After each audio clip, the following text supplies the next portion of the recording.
Finally the last one is coming.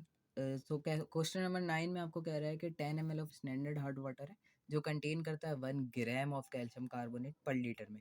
Required है जिसको 12.5 ml of EDTA solution using EBT as an indicator in ammonia before solution for maintaining the pH 10. 50 ml of hot water sample required 10 ml of same EDTA solution in the same manner. On the other hand, 80 ml of calcium precipitating buffer was added to 14 ml of water and left for 2 hours.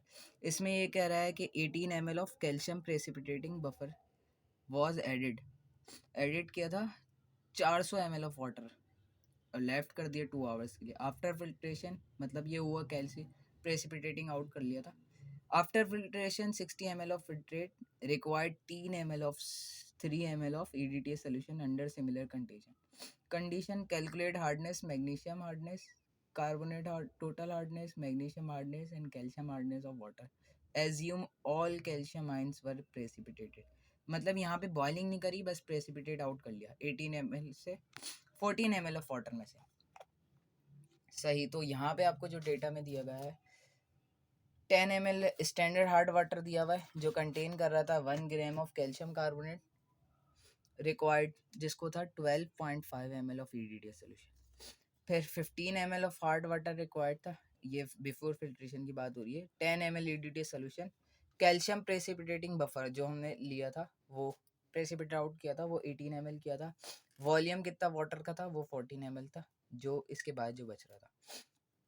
After filtration क्या हुआ था 16 ml से H2O required 3 ml of EDTA solution ये बताया था।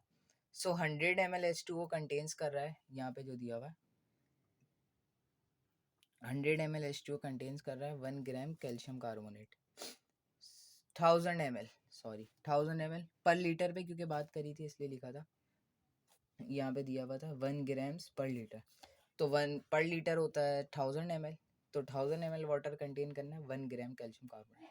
तो 10 ml करेगा मतलब ये 1 ग्राम है तो इसको अगर हम मल्टीप्लाई कर दें 1000 से तो कितना हो जाएगा ये 1000 मिलीग्राम। तो मतलब हो रहा है 1:1 का रेशियो 1000 ml में 1000 मिलीग्राम कैल्शियम कार्बोनेट। तो इसी तरीके से 10 ml में भी 10 ml milligram 10 milligram calcium carbonate होंगे जो स्टैंडर्ड हार्ड वाटर की कंडीशन निकाली। सो 4 टोटल हार्डनेस की बात करेंगे बिफोर फिल्ट्रेशन वाला डेटा यूज़ करेंगे तो 12.5 ml EDTA required 10 ml SH water standard hard water जो था 12.5 ml EDTA रिक्वायर्ड जो था इसको जिसमें आ रहा था हमारे पास 10 मिलीग्राम कैल्शियम कार्बोनेट जो EDTA में देखें हमारे पास जो 10 ml स्टैंडर्ड हॉट वाटर था ना उसमें 12.5 EDTA कंज्यूम हो रहा था जो किसको हटा रहा था कैल्शियम कार्बोनेट को हटा रहा था जो EDTA का रिएक्शन हो रहा था इसके साथ वो 10 मिलीग्राम कैल्शियम कार्बोनेट को हटा रहा था मतलब वो सॉल्ट्स को कंज्यूम कर रहा था जिसके बाद हमारा वाटर सॉफ्ट बन रहा था। तो ये हो रहा था। तो 1 ml EDTA के लिए क्या यूज़ हो रहा था रिक्वायर्ड था 10 milligram divide by 12.5 milligram calcium carbonate. उसके बाद नेक्स्ट आ जाएंगे 100 ml EDTA required 10 ml EDTA required multiply by 10 कर देंगे मिलीग्राम कैल्शियम कार्बोनेट। सो 15 ml वाटर सैंपल कंटेन्स ये जो हमने दिया था ये तो EDTA था।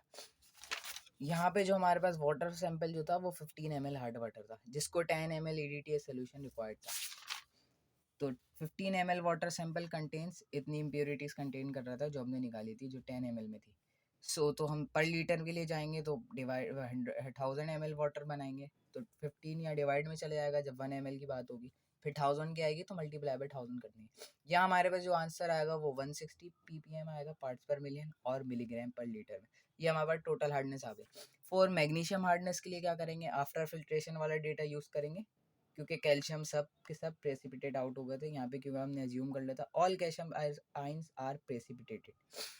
तो आफ्टर फिल्ट्रेशन वाले डेटा यूज़ करेंगे। वॉल्यूम ऑफ वाटर सैंपल जो हमारे पास था वो 40 था और प्रेसिपिटेटिंग जो बफर हमने निकाला था वो 480 मिलीलीटर 80 मिलीलीटर था। तो टोटल वॉल्यूम जो हो गया वो 480 मिलीलीटर हो गया। 480 मिलीलीटर सोल्यूशन कंटेन्स कितना वाटर कंटेन कर रहा था 40 ml कंटेन कर रहा था वाटर।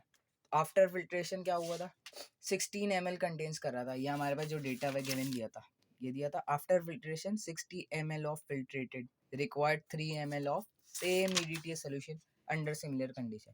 तो 16 ml सोल्यूशन कंटेन कर रहा है कितना, इसको डिवाइड कर दिया, 1 ml कंटेन करेगा 480 ml कंटेन करेगा 400 मिलीलीटर वाटर, तो 1 ml कंटेन करेगा 400 डिवाइड बाय 480, तो 60 ml कंटेन करेगा 400 divide by 480 multiply by 16 millilitre water, तो 50 मिलीलीटर इसका आंसर आ जाएगा कि 16 मिलीलीटर सोल्यूशन कंटेन करेगा 50 मिलीलीटर वाटर, जो EDTA सोल्यूशन है। तो EDTA सोल्यूशन जो कंज्यूम हो रहा है यहाँ पे 3 ml, यहाँ पे जो दिया हुआ है, filtrated required 3 ml same hardness of water, 3 ml of same EDTA solution under similar condition. तो EDTA सोल्यूशन जो कंज्यूम हुआ वो 3 ml हुआ, जो 15 मिलीलीटर वाटर में जो कंज्यूम हो रहा था, जितनी इम्प्योरिटीज़ थी उसको हटाने के लिए, क्योंकि ये EDTA रिएक्ट कर देता है, EDTA मेथड में आपने सही पढ़ा होगा कि 15 ml वाटर में जितनी इम्प्योरिटीज़ थी हमने वो देखेंगे। जो EDTA कंज्यूम कर रहा था 3 ml EDTA को कंज्यूम कर रही थी जो EDTA, तो 1 ml EDTA रिक्वायर्ड, ये हमने निकाला था कि 1 ml के लिए कितना था 10/25, 1 ml EDTA required 10/25, 10/25 milligram calcium carbonate. तो 3 ml के लिए होगा क्या होगा, सिंपली मल्टीप्लाई कर देंगे क्योंकि हम 3 ml के लिए यहाँ पे कंडीशन बनाए, तो 3 ml EDTA required 10 divide by 12.5 multiply by 3 milligram calcium carbonate. So 15 milligram water contains, ये जो 3 ml है ये कौन कंटेन कर रहा है, 50 ml वाटर को कंज्यूम कर रहा था, तो 50 ml वाटर कंटेन्स कर रहा है इतनी इम्प्योरिटीज़, तो पर लीटर वाली मतलब 1000 ml वाली कितनी कंटेन करेगी, तो 50 डिवाइड में चले आएगा 1 ml वाटर के लिए, और 1000 ml वाटर के लिए मतलब 1 लीटर के लिए ये मल्टीप्लाई बाय हो जाएगा 1000, तो ये हमारे पास आएगा मिलीग्राम पर लीटर, जो कि 48 पार्ट्स पर मिलियन होगा। फॉर कैल्शियम हार्डनेस के लिए क्या कर लेंगे, हमें टोटल पता है 160, मैग्नीशियम हार्डनेस आ गए हमारे पास 480, तो 180 माइनस 46 सेपरेट कर लेंगे सिंपली, तो हमारे पास आंसर आ जाएगा 112 पार्ट्स पर मिलियन, जो हमारा रिक्वायर्ड आंसर था।